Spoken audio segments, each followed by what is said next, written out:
Oh, good evening, everyone, and welcome back to another episode of First Canada Live. We are back here for our recap episode with lots of exciting things happening in the world of First Robotics, especially up here in Ontario. So let's get things started. I'm your host, Karthik Kanagis of Apathy. But before we begin, it is important as Canadians for us to recognize the land of which we are a part. As we gather for this meeting, physically dispersed and virtually constructed, let us take a moment to reflect on the meaning of place, and in doing so, recognize the various traditional lands on which we celebrate today. We acknowledge the elders and youth, past, present, and emerging, of all the land on which we work and live. We honor the ancestral spirits with gratitude and respect. We acknowledge this land out of respect for the indigenous nations who have cared for Turtle Island, also called North America. The indigenous people have been gifted the role of caretakers of this land before the arrival of settler peoples until today.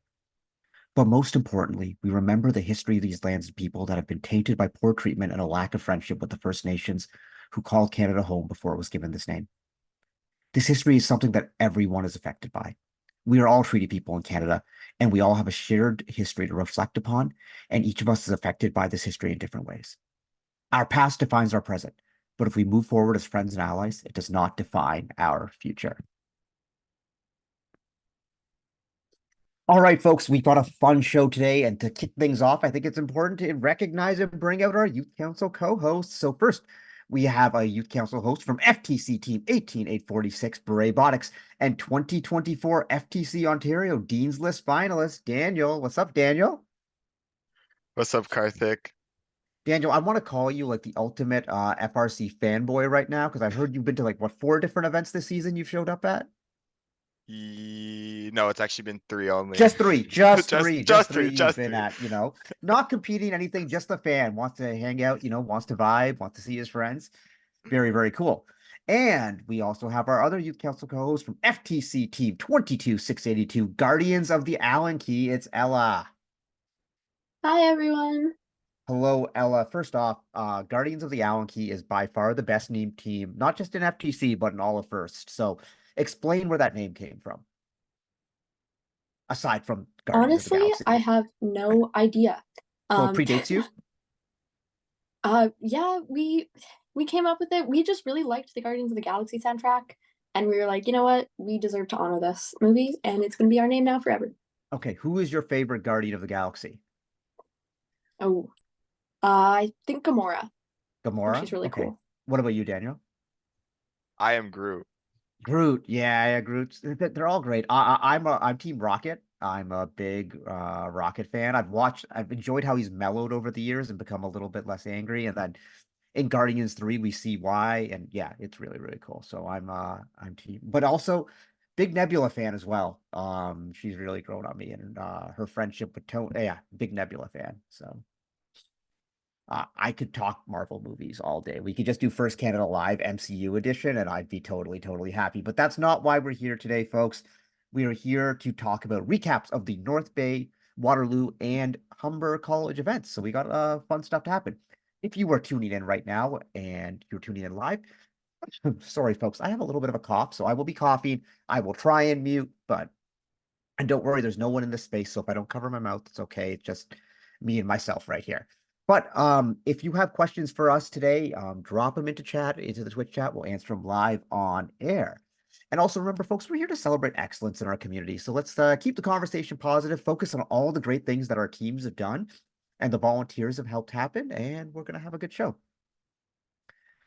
So folks, let's talk about wellness. How do we keep ourselves well at this very, very busy time of year between robot season and school and everything else in between? So Daniel, how about you go first?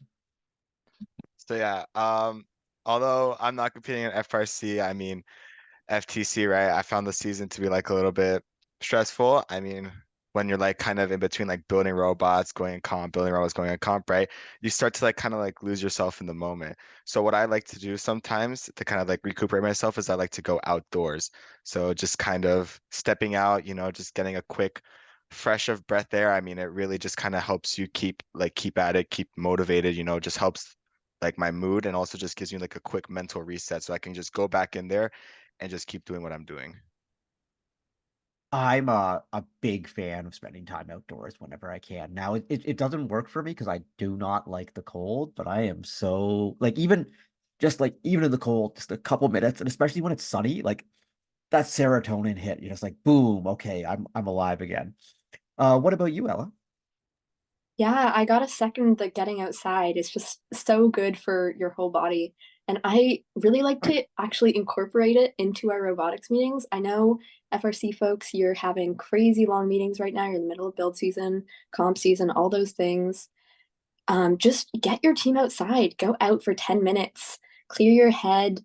Like we went and we played in the snow for like 10 minutes, or we just walked to our field. Like it's just a great way to clear your head and reset to get back to some great building.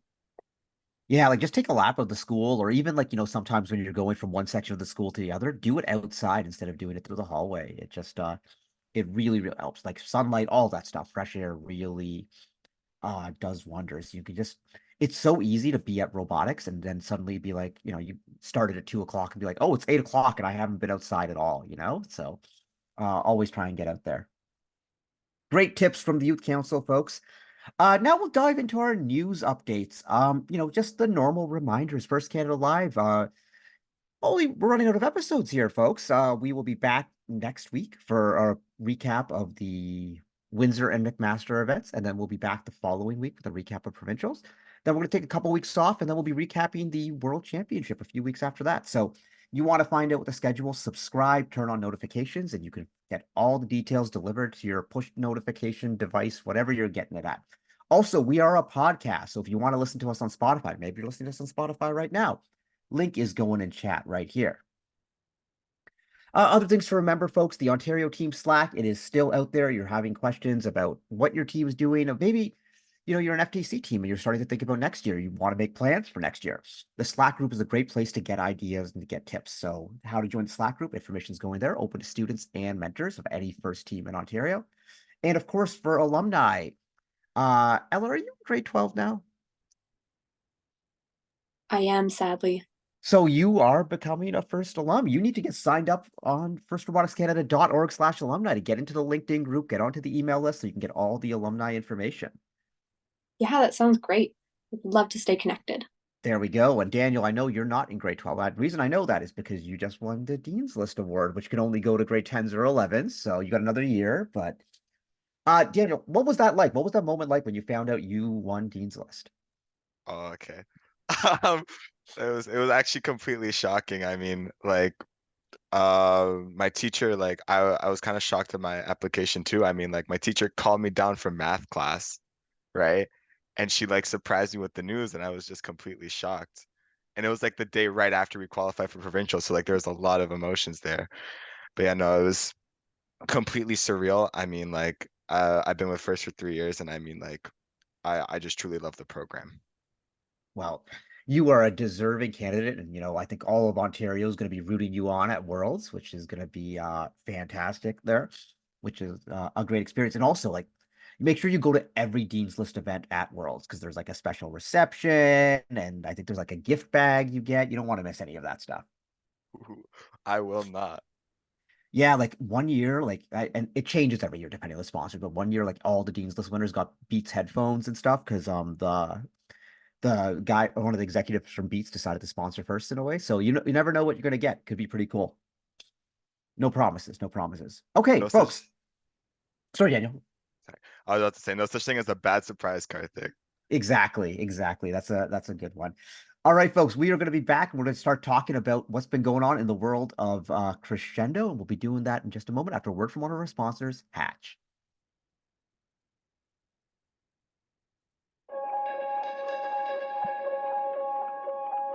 When I was applying for co-ops, I was really looking for a place that would allow me to have the greatest amount of experience.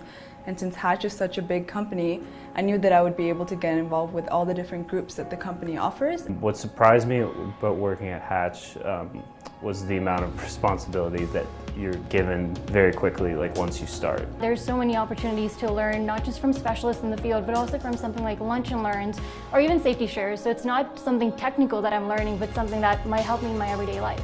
For me to be able to just walk into their office and ask them whatever I want, to schedule a meeting whenever I want, to be able to work directly with them on building things was an insanely good experience.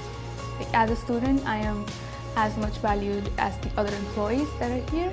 I enjoy working here because people are very friendly, and this environment that they created has been more than absolute perfect.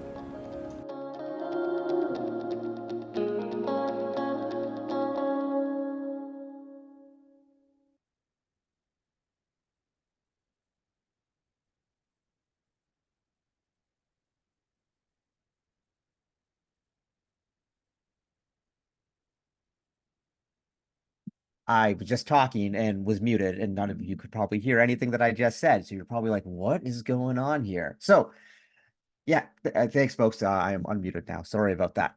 Um, so we got some unique perspective on today's show. We got two FTC students, Ella and Daniel, here to chat with us about this. And so, Ella, the question for you is, and I know you haven't been to a Crescendo event yet, but when you see this game and the game animation and like the clips you've seen, what do you think of this game, and how do you think it's different than FTC games? Wow, when I first saw this, the animation for this game, I was kind of shocked. You know, FTC games, they have their elements. They have a lot of different elements, but primarily with this FRC game, there's one way of scoring points. It's all in the notes. And I think that the cooperation elements are going to be really exciting this year, seeing how teams manage to work together and seeing just the involvement of the human player in this game, I think was really, really interesting. I think it's a great game, if I'm being honest. Yeah, it's pretty cool, and that cooperation element, with it's been interesting to see how that plays out because this season cooperation is it does two things for your alliance. One, it lowers the threshold required to get that ranking point from 18 to 15. Right now, it'll be 21 to 18 at district championships. But also, it's the first tiebreaker if you're tied in ranking points. And it was really interesting because at the Humber College event, very few teams engaged in co-op. Barely any. Through the first 39 matches, it was 5 total, and I think by the time we got to 50 some, it was like 8 or something. It was super, super low. But then at Waterloo that same week, it was like, teams like the Waffles were doing it every single match, almost. And so it's really interesting to see how teams can kind of evolve strategically. And that's one of the cool things about these games and seeing it played and, playing so often. And so, Daniel, you've been to a couple events now and you've been there as kind of a spectator. How do you think the game is changing?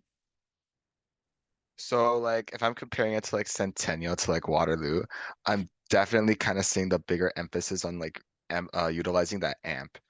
Like I mean, changing from 2 to 5 with your points in the speaker is just absolutely game changing. I mean, like you can even see it like through like the strategy, right? A lot of teams like are strategizing and like focusing on like having maybe one amp bot, kind of just so that you can just keep getting those amp cycles and just keep scoring. And also the traps. I mean, I think I remember seeing at North Bay just one bot just cycling trap notes. I mean, it's absolutely absurd. And I think, it's going to be a really interesting to see kind of like how the stage points will play later on in the season. So that is a very cool one. We'll talk about. I know we're going to talk about North Bay in detail, but 5409 built a robot that doesn't score in the speaker. They do amp and trap, amp and trap, and so they've trapped 3 times. They can trap 3 times a match. In the playoffs, they were doing it twice because they were paired with 4152, who might be the best trapping bot in the province, who just consistently gets the hang and trap or whatever. So that sort of specialist strategy is really cool to see it. And it doesn't happen often, but to see that play. When it comes to the amps, this is Daniel, you said it, 5 points versus 2 points. The best alliances are the ones that score in the speaker pretty much only when it's amplified. And you can look through the Israeli district championship, which I thought was a really interesting one to look at. The top alliances you'd see, they put across the match would have 8 in the amp, so 4 amplified cycles, and all their notes be scored in those amplified periods. So no wasted actions, whatever. That scoring efficiency is really interesting to see. Before we go into the events in detail, I think it's, we'd be remiss if we're going to talk about the game without talking about gracious professionalism because it's like the most important part at first. Has anyone got an example of gracious professionalism they've seen this season or maybe on social media or they've heard about how teams have been interacting to kind of show that off? Daniel, you've been to a couple events. Anything catch your eye? Like it's just really so nice to be there. Like, I mean, everyone's so friendly. Like, I mean, I've been like walking around in the pits at all the competitions, everyone's just so kind. I mean, like, you know, everyone's so friendly. I mean, like I can just ask them about the bot and it's just like, they just kind of talk. It feels natural, like I mean, everyone's just like, even though like I know nothing about FRC, they talk to me, like they're patient and everything. So, it's very nice to see. What about you, Ella? Has anything caught your eye, maybe on social media or throughout the season, hearing from friends in terms of gracious professionalism? Well, I can't say too much about FRC because I haven't been to any events, but I know for my own season at FTC, we had so much gracious professionalism in our events. Like, we had a terrible mishap with our paper airplane launcher, where our paper airplanes weren't in code, and we didn't bring any paper, and we were so freaking out.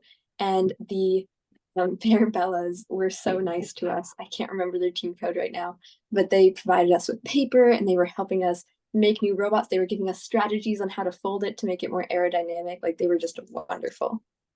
The Bear group is super, super great. All those teams from Bethune Collegiate out in Scarborough, fantastic. Great, great group to work with. Sorry, I'm just a little stuffy here. A little stuffy here. In chat, we got example of gracious professionalism. I had a volunteer find some money on the ground and provide it to organizers, which I thought would really showcase their honor. Yeah, like it's kind of cool being at a place where people you just know are going to be awesome and kind and just helpful. And it's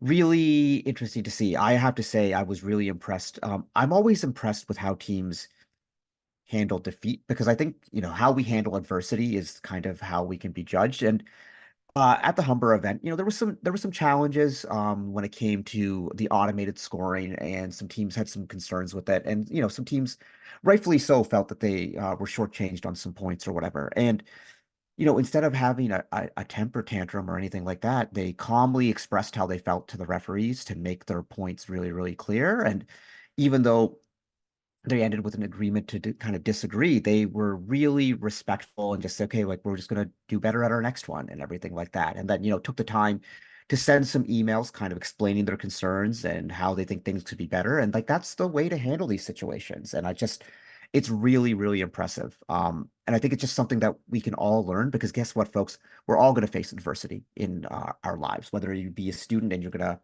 run into a situation where you don't get into the university you want, or you don't get the job you want, or whatever. How we handle those defeats is going to set us up so much more than how we handle success. So that's good things to think about. All about gracious professionalism. All right, folks, we are going to be back in just a moment after a word from one of our sponsors, Magna, and then we'll be talking about the Humber College event. So see you in a bit.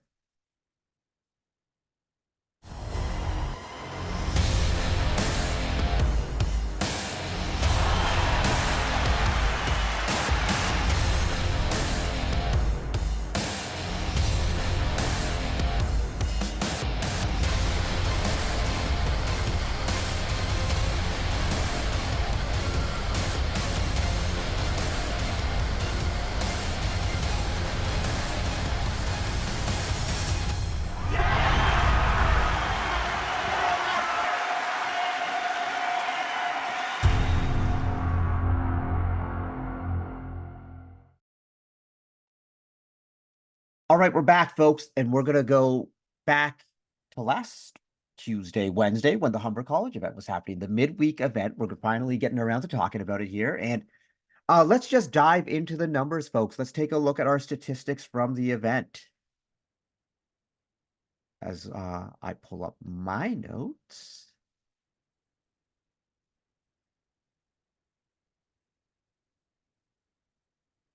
All right, so we have the graph right here, and we see, so, I'm going to get my drawings out here. For some events, we've had like, one team out in the top right corner and then like a big gap in the middle. But here at Humber, this was a well-balanced event. We had a lot of top teams that in the same sort of area. It wasn't like there was one overwhelming team, and I know, it really opens things up. You two are from the FTC world, where sometimes you're at an event and you have an amazing team like Dr. X, there, and they just kind of like, they kind of run over things here. But this was like a very well balanced one, and so Team 3161, wow, did they level up this year? Arguably one of the best teams in the province, the Tronic Titans, fabulous autonomous mode, and as such, you can see them ranked right at the top.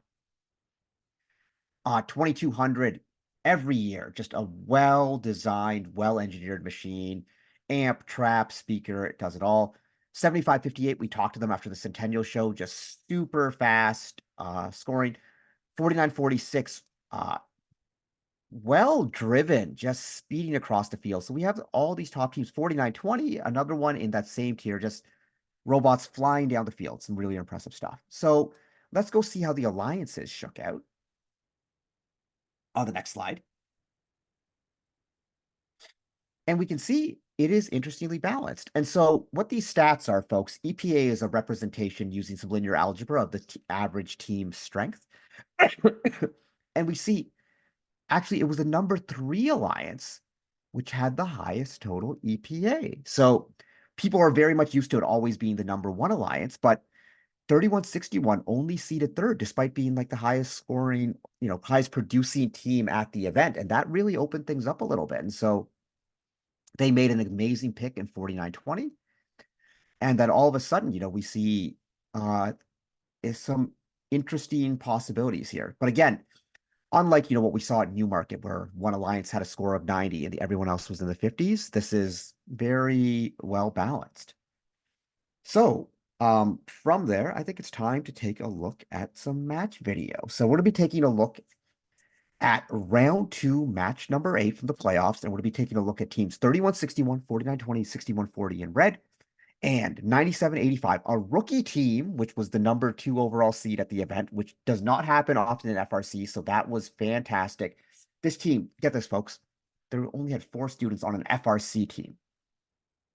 4 students, these 4 young women were just absolutely fantastic, and they picked team 7558, which was the team who mentored them this season, which was kind of a cool connection, and 6866. So let's take a look at this video. And Daniel, Ella, feel free to jump in anytime with your comments, and I think one thing that always strikes me about FRC compared to FTC is the speed of these robots. And we'll see it right here. Like they just in autonomous mode, everyone's just flying.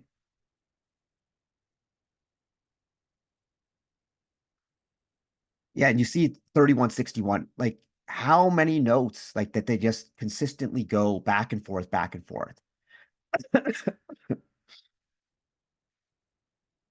And so let's pause right here.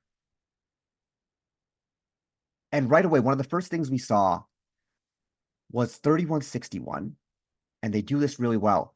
Their first shot, they didn't put it in the goal. They shot it downfield to be ready. Anyone want to guess why they did that? Daniel, it goes back to what you're saying. They want to maximize the amplification. So they want to have notes present so that when they go over and, amp twice over here times 2, that they have notes ready to score in the speaker. And that strategy allows folks to maximize their amplification, which is really, really cool. And 3161 really excelled at that this year, past week. So let's take a look again.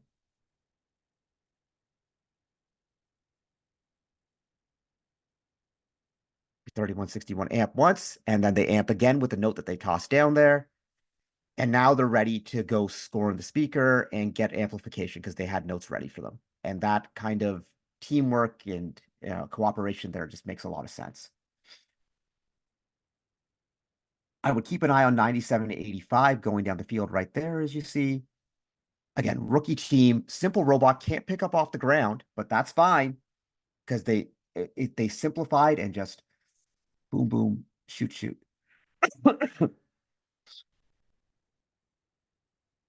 And then, of course, 6866. This is an interesting one. They added a fence to their robot to block shots. So these are the different sorts of strategies that you could have in that really come into play in the playoff rounds. Ella, what do you think of the speed of these robots?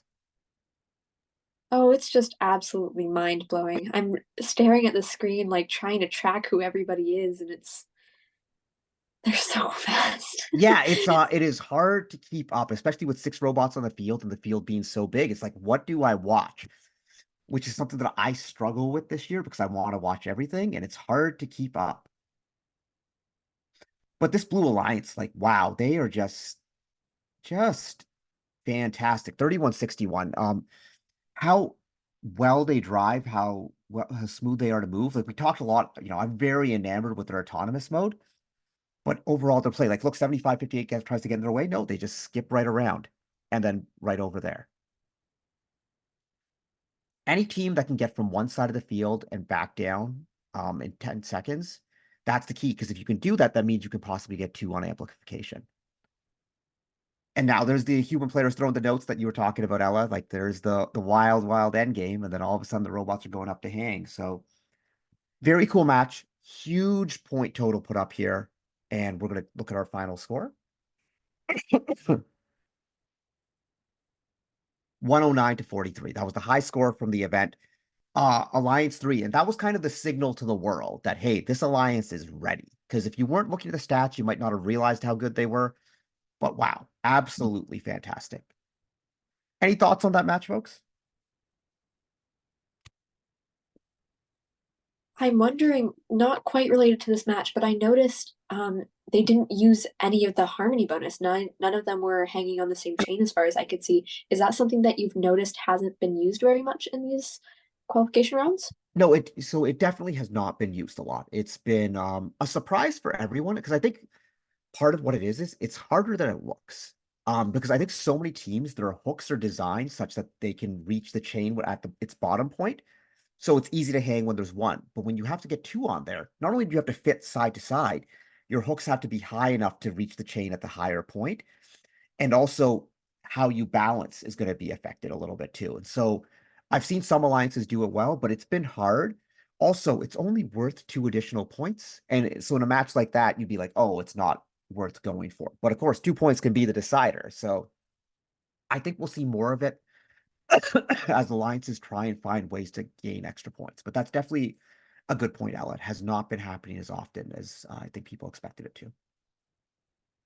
Yeah, that makes a lot of sense. So, folks, from the Humber event, we want to recognize, we got a question from chat. What are your thoughts on auto this year? The race to the middle notes is crazy. So many points are won in auto because it's worth so much. And the game of coordinating with your alliance is huge, trying to guess what the opponents will do. Autonomous is everything in this game. We're going to be taking a look at a match from Waterloo where the alliance scored, I think, 56 points in auto alone. So if you can do well in auto, you can control this game. And by getting those notes in the center, those are notes you're preventing your opponent from getting. So it's so massive. So I think that this is the year probably the most biased towards auto since 2018. The game where there was a teeter-totter in the center of the field and you got points by making it go one way or the other by putting stuff on it. So if you put a lot of stuff on an auto, it would stick to your side, and then it became harder for the opponent to score because their side is up high and you had to reach extra high. So that game was like overpowered for auto, but this game is not necessarily fully overpowered, but like there's 11 notes your alliance can score in auto. And at Waterloo, we saw an alliance do 10 of them. If you can do that consistently, that means the opposing alliance can only get 6. So suddenly you're going to start off with a 20-point lead and huge, huge, huge. So auto is everything in this game. So I think it's a big point there, Vanilla 1, 2, 3, 1, 1.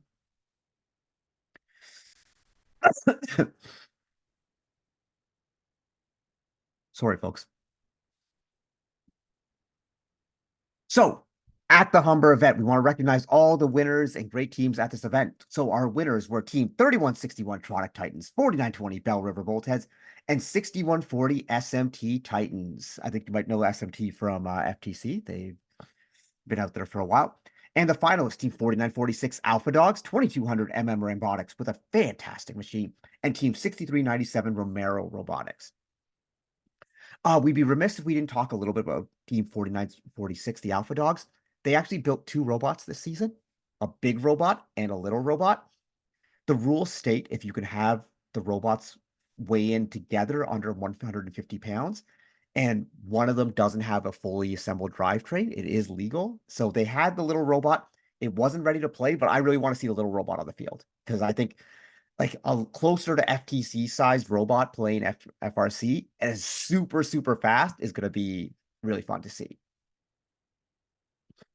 And then our Dean's List winners, Jeffrey Z from Team 8574 Automaeus, Alice Shimo Zei from Team 3161 Tronic Titans.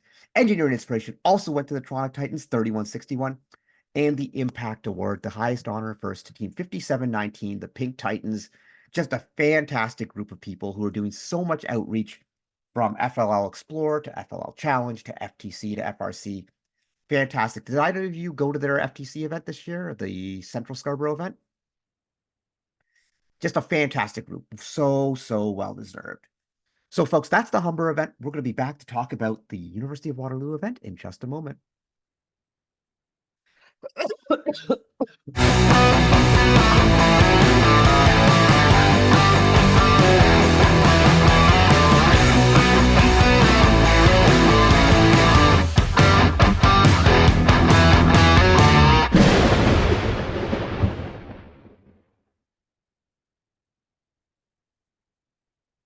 All right, we are back, folks. We're talking about the University of Waterloo event. So let's dive into the stats once again.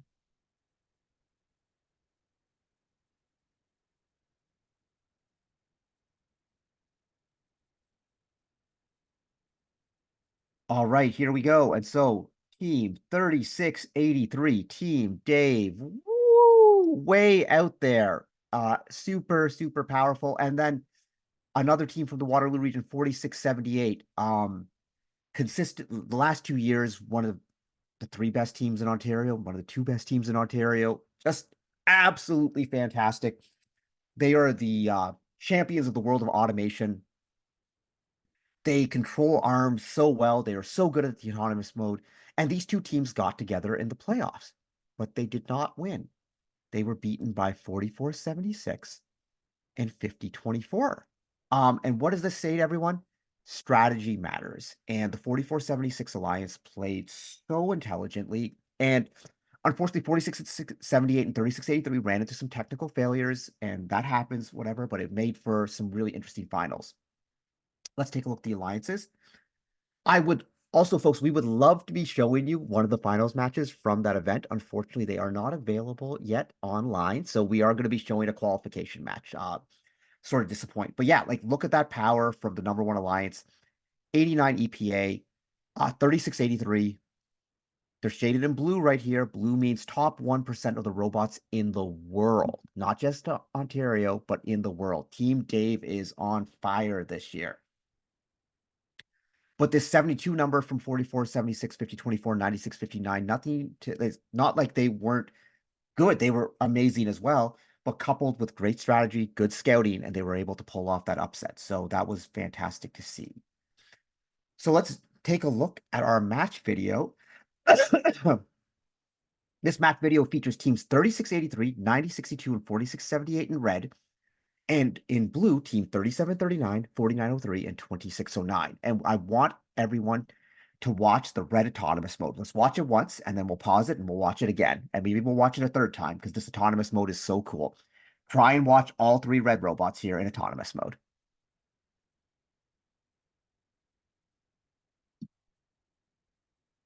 One, two, three, 4,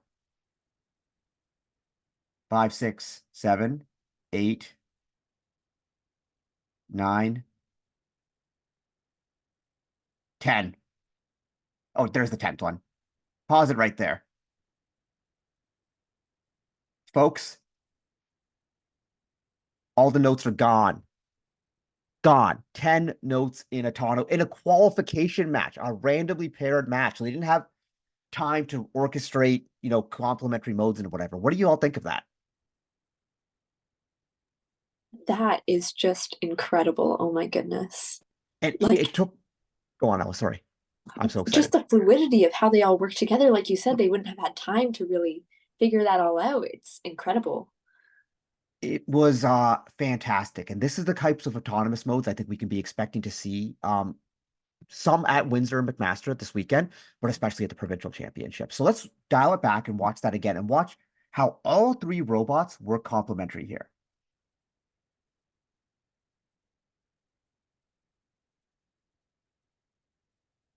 3683 and 4678 split the field, while 9062 is just clearing out the close ones. And so it was truly a three-team effort here, not two teams and one team kind of just sitting by here. So it was like a full alliance show. And so, like I said, if we pause right now for 1 second, we look at the score. 56 points in auto. 56 points is good enough to win most matches this season. And they were able to do that during the autonomous period, which is so, so cool. So let's just watch this rest of this match play out.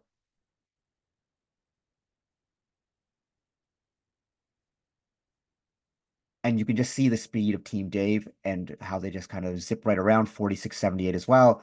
Smart, they go to the amp, both of them right away, coming down for their cycles. 90-62 was a rookie team last year. Really impressive robot this year. Nice double jointed arm. Well, not really a double jointed arm, single joint, but amp one direction, shoot the other direction. And now they're dropping notes off for their partners again to get them ready for amplification cycles. And on the other side, we're taking a look over here at 4903, 2609, 3793. And this is a strong alliance as well. It is hard to keep up with 56 points in autonomous mode. And so, in FTC autonomous, you can score a lot of points. So what's it like when you're a driver facing one of those auto modes where you've fallen behind? How do you react to that? I can try and answer this. I've never driven for my team, but I've been human player and I've seen my team members see a really incredible auto and just feel like a little bit like your heart stopped, like you're not sure how you're going to recover from this, but you just have to keep pushing. You just have to go through the game and you just have to know that you're going to do the best you can do. And even if your other team has an amazing auto period and maybe you don't, it's not the end of the world and you can keep going and you can work on your auto for the next time. And you really you learn so much by seeing other teams' autos because you find out what works and what doesn't. And in the moment, it's difficult. It's really, really difficult, but you just have to keep going. It's really interesting because auto gives you a points advantage, but there's a psychological advantage. When you take that big lead, your opponent starts pressing because it's like, oh, we have to come back. We have to score this many more points. And so it can be, that's why, auto is so important. And then, 46-78 going for the trap. Boom. Very, very cool robots here. And this is just impressive match that we saw. Qualification match number 36. I'm going to be I've watched that auto mode like 10 times now because I'm just like, this is so cool. Just for some context with that auto mode so we can really understand how incredible it is, what are teams' average scores for this autonomous period this season? So looking, I mean, let's pull up that stat slide for a second, and this will give you an idea, Ella. So if we can go back to the stats slide. Sorry, just throwing our producers for a loop here, but.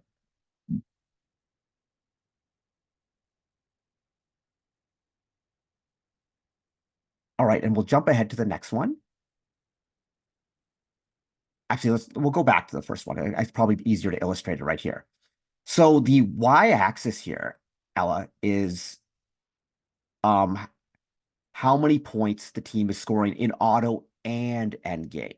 So if we're taking a look at an average team, so like right here in the middle, combined between endgame and auto, an average team is getting like 9 points. And so usually what that means in auto is 5 points, which is one shot.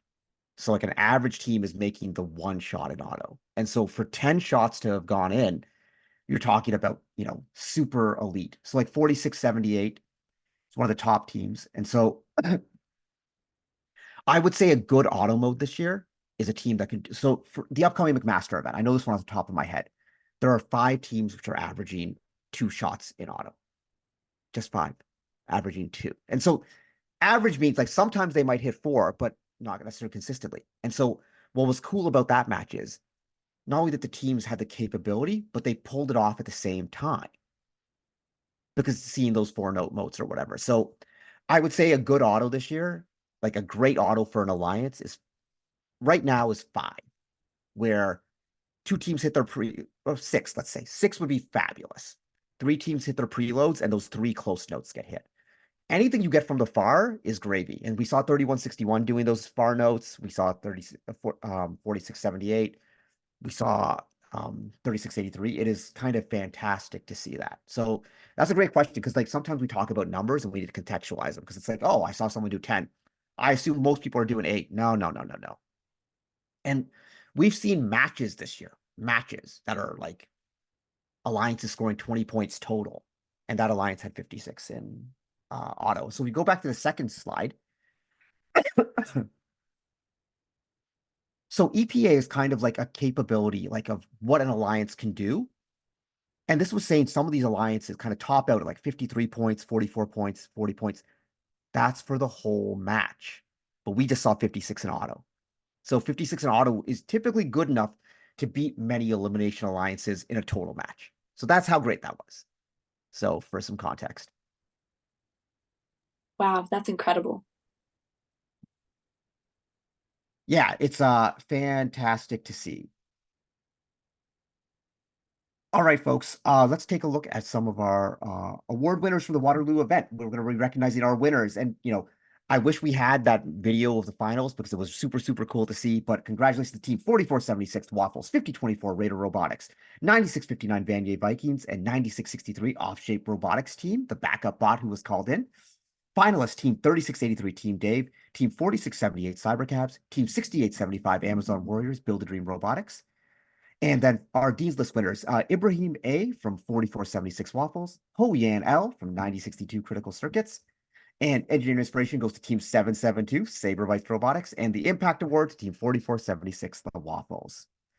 All right, folks, we're going to be back in just a moment. We're going to be talking North Bay, talking about all the cool things we saw there, including the Triple Trapping Alliance. So we'll be doing that in just a moment.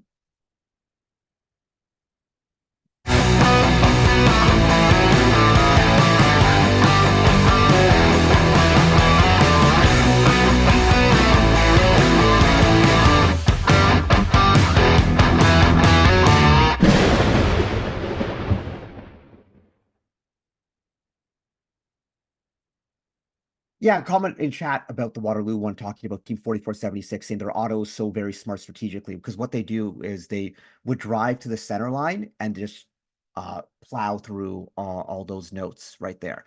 Got to be very careful when doing that because if you plow through 2 at the same time, that's a tech foul. But if you can get them 1 at a time, that's a great way of messing up your opponent. So it's a typically robots are isolated in autonomous mode, so the alliances can't interfere with each other. But this year, the center line is sort of a neutral zone that both robots can reach to, as long as you don't fully cross to the other side. But gotta be really, really careful about getting penalties in that way because, again, if you are pushing 2 of those notes at the same time, and it could be deemed an egregious foul, cards could be issued. So that's one you got to be really careful with, but it's a neat strategy. And that's part of the things with strategy. You want to be the best strategies were always the ones that are on the edge and the riskiest, right? So good to see. All right, folks, we are talking about the North Bay event, another fantastic event in the North. Let's take a look at our stats slide.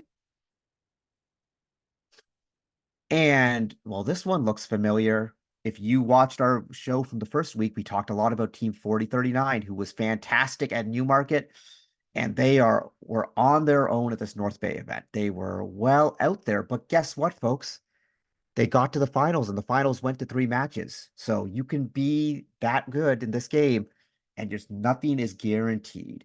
And it was really interesting because Team 865, another very strategically great team, in the middle here, but they were able to seed #1 and then pick 4039. So that was neat to see. So if we go look at our next slide to take a look at our alliances, we see the 76 points possibility from 865, 4039, and 8731.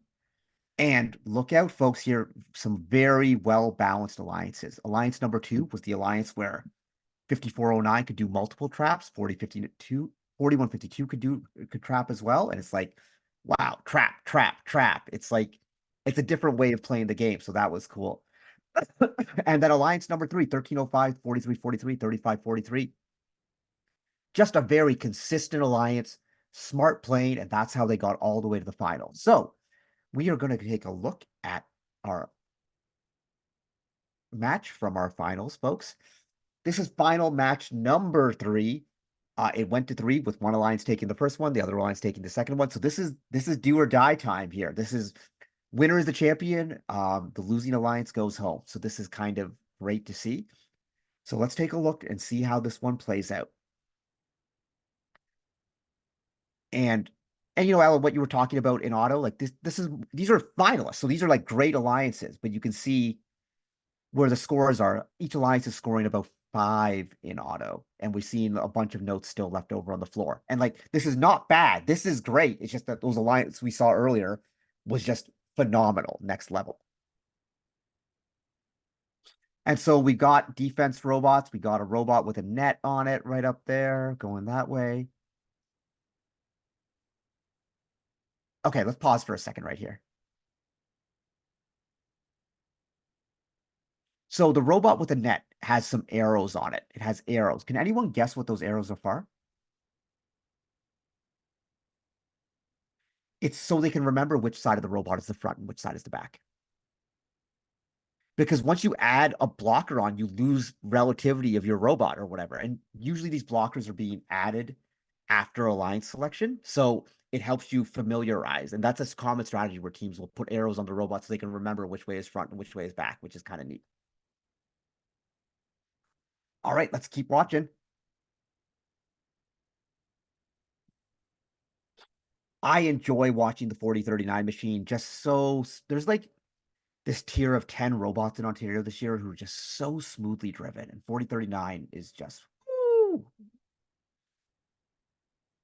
You see the blocker trying to slow down 1305 and 4343 on the other side, doing a decent job, but wow, 1305 and 4343 again. They're smooth. They're smooth. Chat comment in chat from DJ Reaper 274. Look at those bots go, right? It's just it is fluid.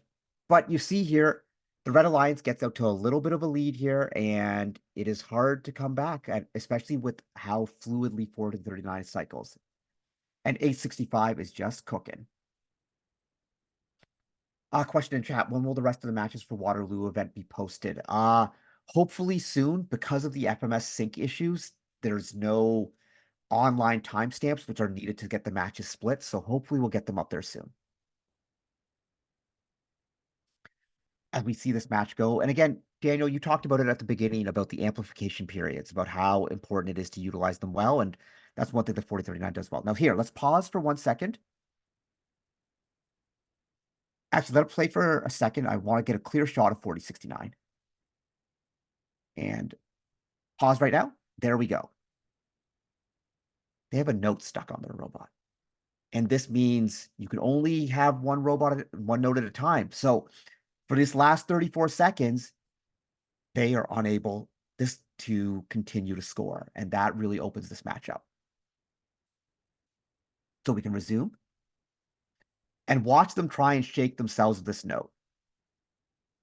They're spinning. They're just trying to get it off because they can't slam into the wall because you can get a penalty for that. So they are, just trying to get this note off, whatever they can do. Spin, spin, spin. And then it's like, okay, let's just go hang because we can't at this point. And the Blue Alliance just misses that shot there at the end. They really tried to keep it close here, but just probably needed 20 more seconds for the Blue Alliance to have a shot here. But this was really well done. Vanilla1231 says, 12311 says, I love how simple the 4039 robot is. Absolutely. Simple, but efficient. So we take a look at our final score. 83-60 in this third match tiebreaker. What a great, great event that was. 1305, 4343, and 3543 really gave that number one alliance everything that they could handle. And that was a phenomenal performance. So we can talk about our winners from that event. Teams 865 Warp 7, 4039 Makeshift Robotics, and 8731 Wild Wire. Finalist team 1305 Ice Cube, 4343 Max Tech, and 3543 C4 Robotics. Dean's list goes to Jessica C from 4039 Makeshift Robotics and Celeste D from 5885 Villanova Wirecats. Engineering inspiration to Team 6865 Manitoulin Metal. And the Impact Award to Team 1305 Ice Cubed. They've been winning Impact Awards going back to 2005. It's so cool to see this team continue to spread the word of FIRST not only in their community but globally. They are fantastic role models for everyone to see. Daniel, Ella, any more thoughts on Crescendo and what we've seen here today? Yeah, so I think like from like it's actually crazy. I mean, like auto, I mean, like from FTC, right? From participating FTC, like the 50-point auto from this year definitely made a big change. And just Yep. seeing like how auto is just like a huge part of the game this year just completely makes or breaks it. Cause I mean, it's the same with the amplification. I mean, 5 points from that speaker, like it really can like shape the entire match. But I mean, it's also not impossible because I mean, you got the amp. So it's really nice to see how like auto could get you that lead, but it's not the do like it's not like the make or break in a match. And and And that's the strategy, Daniel. You just hit it. So if you fall behind on auto, you got to amp like crazy. You got to amp like crazy. And if you have the ability to, not many do, but if you have the ability to, trap like crazy as well. Because you got to get back those points. You got to get back those chunks. If you're trying to come back in twos, it's not going to happen. You got to be getting chunks. You got to be getting fives. I like to talk about the 20-point amplification period because the most allowed shots you can hit in an amp period is 4. So if you've got that amplification for 10 seconds, you want to get 4 shots off. You want to get the 20 points. You hit one of those and then you can come back. Ella, what about you? Thoughts on Crescendo? Well, just seeing these matches, I'm so excited about where the season is going to go. I'm really excited to see how teams develop their auto period and really work together with other teams to get some really crazy scores. The whole matches move so fast. I think this game has a real possibility to see some really interesting plays. Yeah, it is fantastic to see. It is fun watching all these swerve bots zipping around the field is super cool, but I really like the strategic aspects of it. I think there's just a lot of thinking that has to go in. And every match is unique, it's not like they're all played the same. You get some games where it's just like, oh yeah, it's gonna be the same thing or whatever. But this one, it's kind of like a choose your own adventure book because it's like, okay, am I gonna go speaker this time or am I gonna go amp this time? If I go amp this time, am I gonna pass the next time down or am I gonna shoot the next time down? It's dynamic like that. So I like it. Uh will we be seeing either of you at any FRC events coming up? Will either of you be at provincials? Daniel, you're like the number one fanboy, so yeah, no, I'll be making an appearance at DCMP only for Saturday though, unfortunately. But I can't wait to see gotta all go the to school amazing every once in a opponents. while, right? Yeah, I missed a lot of school during the FTC, so I gotta catch up. But yeah, no, I'm very excited to see how playoffs are gonna go. Very excited to see some of the best spots in the province. What about you, Ella? I'll be at McMaster this weekend. I'm very excited to go there. And I'm hoping to make it to provincials. Not quite sure yet though. Well, a lot of fun stuff happening at provincials. Like there's the alumni social on the Thursday, which grade 12s can come to. There's the handing out the awards and scholarships on Friday afternoon. So that's a fun one. And then of course Saturday, the big show, the grand finale. It's gonna be great. All right, folks. Thanks to everyone who's tuned in. We have a lot of great comments from chat, so really appreciate all of those. Super, super. It's nice to interact. It's nice to hear what people are saying. Next week, we'll be back talking about Windsor and McMaster. I saw a comment in chat. Do you have any thoughts or predictions for the McMaster or Windsor districts? I don't like to do predictions because you don't want to single out individual teams or anything like that. But I do want to say, if I am to make a general prediction, these will be the highest scoring events of the season so far in Ontario. The teams just keep getting better. There is a lineup of powerhouse teams at both events, over at Windsor, 4907, 4678. Uh, McMaster, 2056, 1241, 3161, 5406, just teams we've seen doing great. So I think we're going to have a lot of high scoring matches more and more in auto. And then maybe, just maybe, we see 11 notes scored in auto by an alliance. The most you can do, maybe we get there. All right, folks, everyone, have fun at events this weekend. We will be back here next week on First Candle Live for another recap. Thank you, Daniel. Thank you, Ella. Thank you to everyone who tuned in, and we will see everyone soon. Good night.